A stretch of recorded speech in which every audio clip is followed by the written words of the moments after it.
शिवसेनेच्या उपनेता सुषमाताई अंधारे आपल्यासोबत आहेत. आपण त्यांच्याशी बातचीत करणार आहोत. ताई, आज सर्व शिवसेनेचे आमदार, त्याचसोबत लोकप्रतिनिधी आणि सर्व नेते जे आहेत ते आज राज्यपालांची भेट घेण्यासाठी जाणार आहात. नक्की काय कारण आहे, काय सांगाल?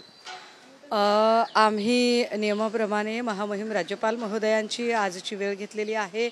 त्यांनी आज आम्हाला तब्बल 11:15ची वेळ दिलेली आहे आणि त्यानुसार शिवसेना UBTचे आम्ही सर्व नेते तथा लोकप्रतिनिधी, आमदार हे सर्वजण भेटीला जात आहोत. आणि त्याचं महत्त्वाचं कारण, मागच्या काही दिवसांमध्ये ज्या पद्धतीचं अत्यंत बेजबाबदार वर्तन सरकार पक्षातल्या मंत्र्यांकडून होत आहे, यामुळे एकूण विधिमंडळाच्या पावित्र्यालाच धक्का लागतोय. किंबहुना लोकशाहीमध्ये ज्या लोकांचं अनन्यसाधारण महत्त्व आहे त्या जनतेच्या विश्वासाला सुद्धा धक्का लागत आहे. आणि त्यामुळे अशा बेजबाबदार वर्तन करणाऱ्या लोकांना आपण तातडीने पायउतार करावं, त्यांचे राजीनामे झाले पाहिजेत. याच संबंधाने चर्चा करण्यासाठी, निवेदन देण्यासाठी आम्ही जात आहोत. दुसरीकडे काल अत्यंत महत्त्वाचा दिवस सर्व शिवसैनिकांसाठी होता. उद्धव ठाकरेंचा वाढदिवस होता, परंतु राज ठाकरे यांनी भेटून शुभेच्छा दिल्यानंतर कुठेतरी शिवसैनिकांना मोठा आनंद झाला होता. या भेटीकडे कशा पद्धतीने पाहताय? कारण उद्धव ठाकरेंनी देखील जी आहे ती सकारात्मक प्रतिक्रिया दिली. निश्चितपणे हा आमच्यासाठीचा, म्हणजे कालचा वाढदिवस हा आनंदी तर होताच होता, मात्र ज्याला दुग्ध शर्करा योग म्हणतात की दुधात साखर पडणे, त्या पद्धतीने काल मनसे प्रमुखांचं येणं आणि इतक्या वर्षानंतर वाढदिवसाच्या निमित्ताने स्वतःहून मातोश्रीवर येणं आणि दोघाही भावांचं मनोमिलन होणं ही फार मोठी गोष्ट आहे. मला वाटतं पक्षीय राजकारणाच्या पलीकडे जाऊन दरवेळेला राजकीय फायदा किती, तोटा किती, याने काय तुमचे राजकीय गणितं काय साध्य होणार आहेत यावर चर्चा करण्यापेक्षा कुटुंब एकत्र येतंय, दोन मनं सांधली जात आहेत, दोन घरं जोडली जात आहेत, हे जास्त महत्त्वाचं आहे. राहिला प्रश्न की काय पुढे काय करायचं, मला वाटते कालच्या त्यांच्या येण्याने विरोधकांना जे उत्तर अपेक्षित असेल ते त्या कृतीतनं मिळालेलं आहे. महायुतीकडून कोणतीही प्रतिक्रिया आलेली नाही. याच्या अगोदर टीका करत होते, परंतु काल फडणवीसांनी देखील त्यांना शुभेच्छा दिलेल्या आहेत. राजकीय भेट नव्हती तर हे शुभेच्छांसाठी भेट होती, अशा प्रकारच्या फडणवीसांनी शुभेच्छा दिल्यात. उद्धव ठाकरेंना त्यांनी वाढदिवसाच्या देखील शुभेच्छा दिल्यात. भेटीसंदर्भात जेव्हा प्रश्न विचारला, आम्ही त्यांच्या शुभेच्छा स्वीकारतो, आभार मानतो आणि निश्चितपणे काल त्यांनी त्याच्यावरती काय बोलावं. कारण जर कुटुंब एकत्रित येत असेल आणि आधीच फडणवीसांचं नाव इतकं खराब झालं आहे की लोकांची कुटुंब फोडतात, नाती तोडतात, त्यामुळे काल ते काहीही बोलले असते तर कदाचित ते लोकांना रुचलं नसतं. त्यामुळे काल त्यांची जी सावध प्रतिक्रिया आहे, मला वाटते त्यांनी शांत राहणं ही सावध प्रतिक्रिया. एका अर्थाने अलर्ट मोडवर गेलेले आहेत विरोधक. हरकत नाही, लेट अस सी पुढे काय होते ते बघूया.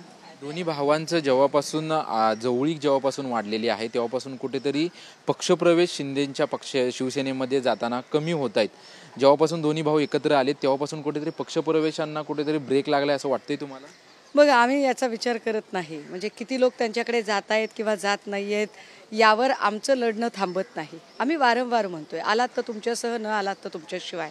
आम्हाला लढणं क्रमप्राप्त आहे आणि आम्ही लढणार आहोत. आमची संख्या किती आहे इट डझंट मॅटर.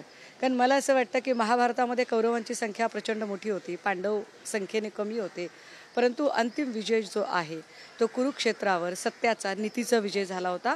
आणि महाराष्ट्राची जनता जाणत आहे की काय पद्धतीचं अनिती आणि अधर्माचं राजकारण या लोकांकडून झालेलं आहे.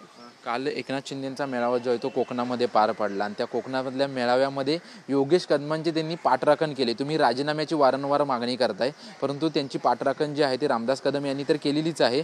उपमुख्यमंत्री एकनाथ शिंदेने देखील त्यांची योग्य पाठराखण. रामदास कदमांनी पाठराखण करणं मी समजू शकते, कारण काही झालं तरी आपला बबड्या असतो, लोकांचं ते कार्ट असतं. त्यामुळे बबड्याला सांभाळण्याचा प्रयत्न निश्चितपणे बबड्याचे बाबा करतील. पण बबड्याच्या बाबांना हे का कळत नाही आहे की साला आपण सत्तेत आहोत. नुसते सत्तेत नाही, आपलं पोरगं चक्क गृहराज्यमंत्री आहे आणि गृहराज्यमंत्र्याच्या बारवर रेड परते. रेड टाकणारं जे खातं आहे ते आपण ज्यांच्या भरोशावर गुवाहाटीला पळून गेलो होतो त्यांच्या खात्याच्या कर्मचाऱ्यांनी टाकलेली आहे. याचा अर्थ आपला काउंटडाऊन सुरू झालेला आहे. हा काउंटडाऊन मला वाटते शिंदेंनाही माहीत आहे आणि बबड्याच्या बाबालाही माहिती आहे. फक्त बबड्याचा बाबा बबड्याला फार समजावून सांगत जाऊ दे म्हणजे ठीक आहे उगी बाळा रडू नको. परंतु हे वाईट आहे. बबड्याला आणि बबड्याच्या बाबाला हे कळायला हवं की लोक आपल्या पत्नीच्या किंवा आईच्या स्मरणार्थ किंवा आठवणीमध्ये किंवा त्यांचं नाव मोठं करायचं म्हणून एखादं अनाथालय उघडतात, शाळा उघडतात, हॉस्पिटल उघडतात, चॅरिटी उघडतात. आपल्या आईच्या स्मरणार्थ किंवा आपल्या आईच्या नावाने चक्क बार उघडावा आणि त्या बारमध्ये बायका नाचून पैसा कमवण्याची फार म्हणजे विचित्र वाटतं, घाणेरडा आहे प्रकार.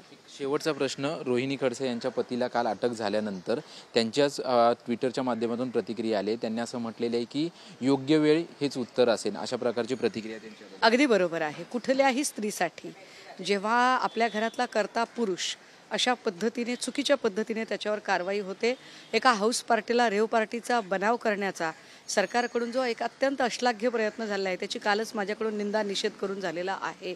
मात्र आम्हाला नक्की खात्री आहे की ज्या पद्धतीने एकनाथ खडसे हे गिरीश महाजनांवर तुटून पडलेले होते आणि हनी ट्रॅपच्या संदर्भाने ते सातत्याने प्रश्न विचारत होते, त्यामुळे क्रोनॉलॉजी सरळ साधी आहे की खडसेंचा आवाज बंद करण्यासाठी अशा पद्धतीने या सगळ्या गोष्टी केलेल्या आहेत. मात्र नवाब मलिकांची केस वेगळी होती, खडसेंची केस वेगळी आहे आणि मला वाटते इथे गणित चुकलेलं आहे महाजनांचं. यथावकाश खडसे ज्याला म्हणतात ना चुन चुन के, तसा गिन गिन के त्यांना जवाब नक्की देतील आणि आमच्या सगळ्यांच्या सदिच्छा आहेत.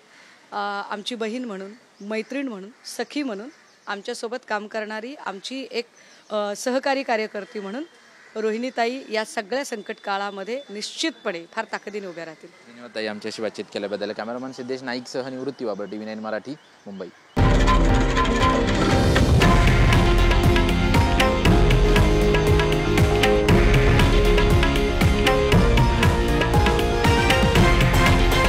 हे आहे देशातील नंबर 1 न्यूज नेटवर्क आणि आपण पाहत आहात TV9 मराठी, एकमेव.